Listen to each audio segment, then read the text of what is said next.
Welcome to Man vs. Meeple, the show where we talk about all things board game related. Today we're bringing you a preview of a new Kickstarter. This one's called Legendary Creatures. It is a 2 to 4 player hand management style game. It takes about 1.5 hours to 2 hours to play. Yeah, really pretty game too. This artwork is fantastic. Like you said, hand management, but that's just scratching the surface. There's a few different things going on here for sure, and we'll get into that. A few is a gentle way to put it. There's a lot of intricacies in this game. We're going to go through as many of the components and gameplay elements as we can. There's a lot of timing aspects to this one that you'll learn when you start playing the game, but let's get into the components. What you're doing in this game is you're an aspiring druid, and you're trying to become renowned in the world of druids by using legendary creatures, which is basically your hand of 12 cards, and the familiars to go upon these 4 different realm tracks that give you renown or victory points in the game.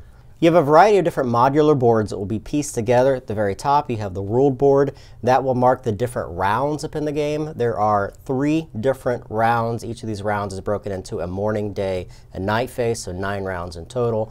Also, you have a turn order track. Right below that, you have an expedition track. At the end of each of these rounds, players are going to be using their unused cards to go on expeditions to get one-time immediate effects or permanent effects that last for the rest of the game. Right. And then you have all these different renown boards. 4 different realms, and your legendary creatures are going to have an affinity for some of those, some will not. You're going to be using those to sort of manipulate your way and move your way up those tracks. And then at the very bottom of the board, we have the Vast Expanse.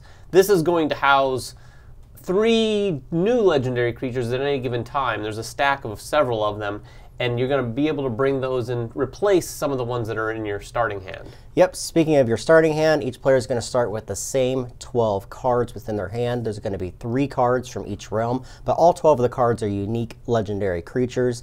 On these cards, when you look at them, you have a number of magic value that they provide to you. In the upper right tells you what affinity they belong to. And then across the bottom, you have unique abilities. Some of these provide just 1 unique ability. Some of them provide multiple unique abilities, which you'll be able to use when you place them in front of you. You have a player board in front of you. Each player's player board looks the same. You have a number of markings on here, which you'll be using your resources up and down. You have 4 main resources, which again, are the 4 different types of elements in the game. And then 4 elements, and then you have magic, which is kind of the overall element that you'll be using everywhere. Yep. Each player will have 3 spells. The spells are the exact same for all the players. You'll be using these once per round or day. And then you have a starting amulet, which is completely random. These will give you unique abilities. Plus they get tossed around from player to player. Absolutely, absolutely. Each player is also going to start with 5 renown, which are your victory points, and we'll tell you why in just a moment. So to start the game, you're going to take your 12 cards and you're going to randomly shuffle them up together, and when you do so, you are going to then draw the top 4 of these cards. This is called the planning phase and the very first phase of the game. Everybody does this simultaneously. Right. When you draw these 4 cards, you are secretly going to pick 3 of them. When you pick 3 of them, the 4th card goes face down to the right of your player board, and these cards you will place in order below your player board from left to right. This signifies how you want to enact these special abilities. So if I want to have my Jabberwock go first, I'd place them in the first slot, and then my 2nd card in my 3rd slot. Yeah, not only does this there's some strategy here because you want the cards to work well together, but the other thing you have to think of is when you flip these cards, the very first and leftmost card that you played is going to initiate turn order for that round. Yeah, it basically sets the initiative for the whole round. One of the very cool things before we get into the turn order is the ability to actually mulligan every single round if you so wish to. Whenever you draw those 4 cards, if there are a specific number of those cards you just don't want to use or they don't mix well together, you can set any of those aside, draw up to that many new cards, and then put those back into your old deck and reshuffle them at the cost of 1 victory point or renown. You have to spend renown. That's why you start with the 5. So it makes for an interesting decision. You're giving up a victory point, but that can sometimes lead to a really powerful round for yourself. Absolutely. Simultaneously, once again, all the players will flip over the 3 cards that they've chosen, and the very first card in your first slot will determine your turn order. You're going to look around the board and see whoever has the highest number.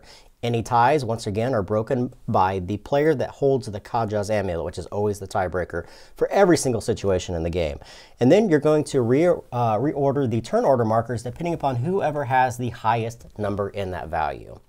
Then, starting in that turn order, players are allowed to use their spells. And they can use any combinations of spells as long as they haven't used it previously in that specific day. Right. Each day you can use each spell once. Yes. But that's the only limitation. You can use all 3 spells, on this phase of the game, but you might want to wait. Yes. They come into play in very particular times, because some of these are going to help you. Yes. Some of them are going to hurt others. Yes. So you're going to use these oftentimes to piggyback on other people's turns. Someone has a really big turn. Some of these spells allow you to siphon off of that a little bit. Absolutely. Once player order is determined and spells have been cast, then you have the action phase. Now, what happens during the action phase, the very first thing that happens is the player who's going first is going to take their turn order marker, say if I was playing the yellow player, and then I decide which of these 4 realms that I wish to invoke.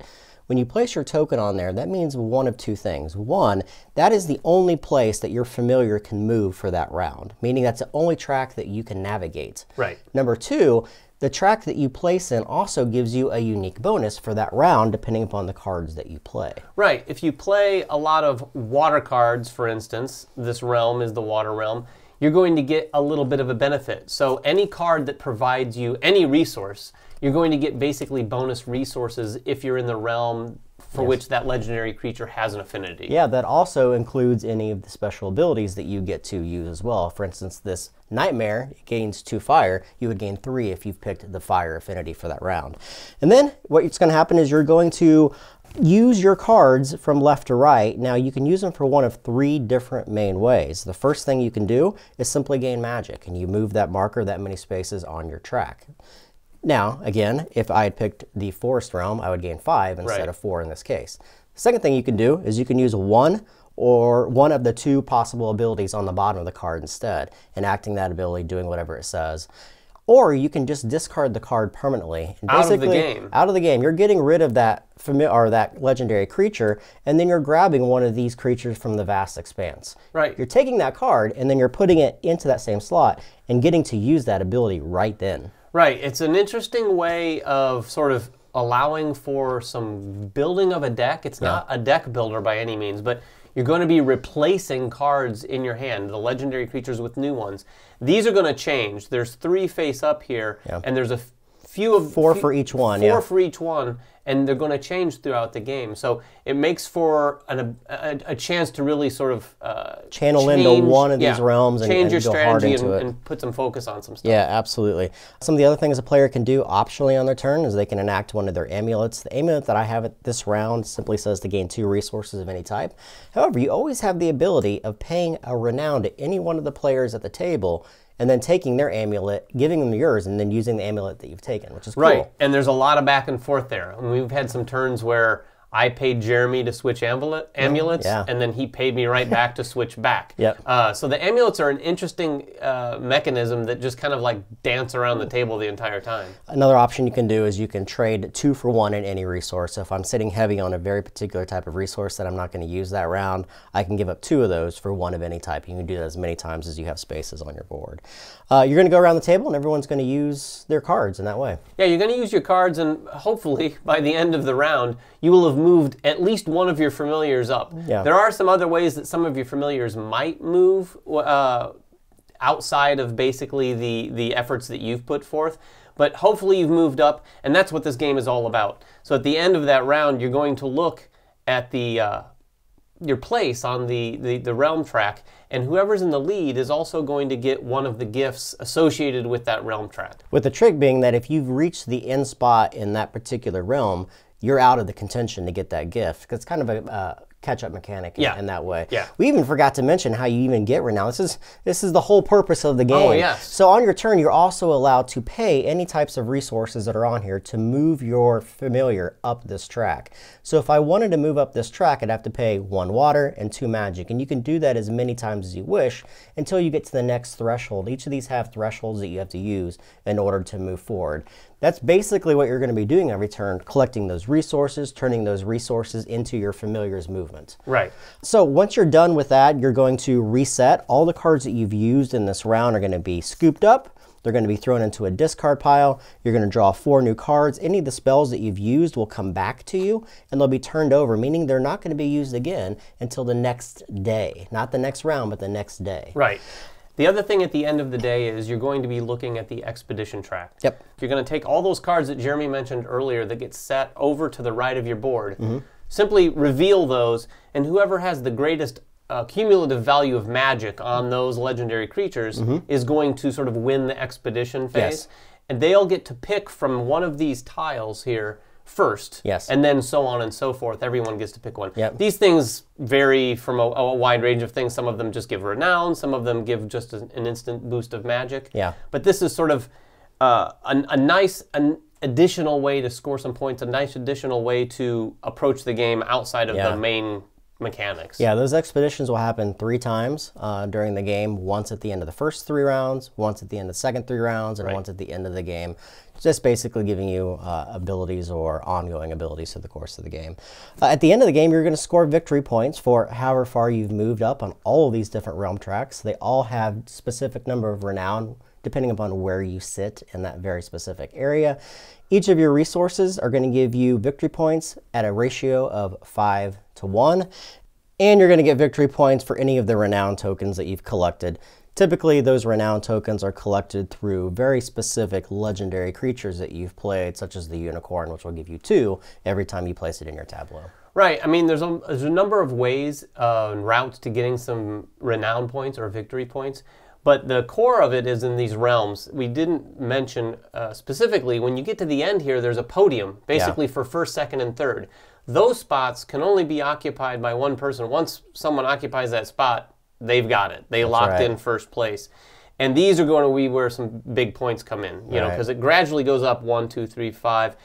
You know, at the end here, it's 18, 21, 25. So there are big points to be had.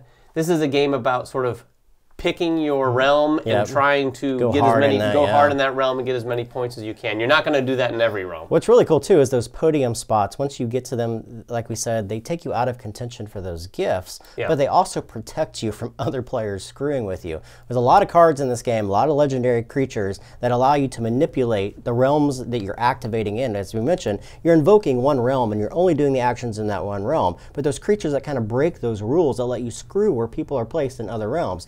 However, if you've hit the podium, you're safe. You're safe. You're completely safe. You've crossed the finish line on that track, as it were. A lot of cool things going on in this game. A lot of neat hand management. The way that you place your cards in front of you is really neat. The way you enact them, which realms you pick, how to manipulate those realms, how to manipulate the creatures, and even these Vast Expanse creatures. They allow you to really kind of pick these guys, put them into a position which people weren't expecting to be used, and then manipulate those right then, which is great. Most of the games put them into your deck and they use them in a later round. Using these right then is really cool. Well, and especially if another player takes one of those cards and you've ignored that card, and then it kind of goes away, you've forgotten what power it has. Those things can come back and really surprise you. So not only are they a little more powerful, but they're definitely different from what you have, generally speaking. A lot of things to think about in this one, guys. It's what's called Legendary Creatures. It is going to be on Kickstarter now. Go check it out. If you guys have questions about the game, ask them in the comments below. We'll make sure the designer and the publisher get on there and answer them for you. We'll do our best to answer them as well. If you guys like us, please subscribe to us, follow us on Twitter, like us on Facebook, and everything else that we do here at Man vs. Meeple, and we will catch you guys next time. Bye-bye. This Kickstarter preview has been brought to you by Man vs. Meeple in sponsorship with Quartermaster Logistics. Take a look at all of their fulfillment solutions at qmlogistics.com.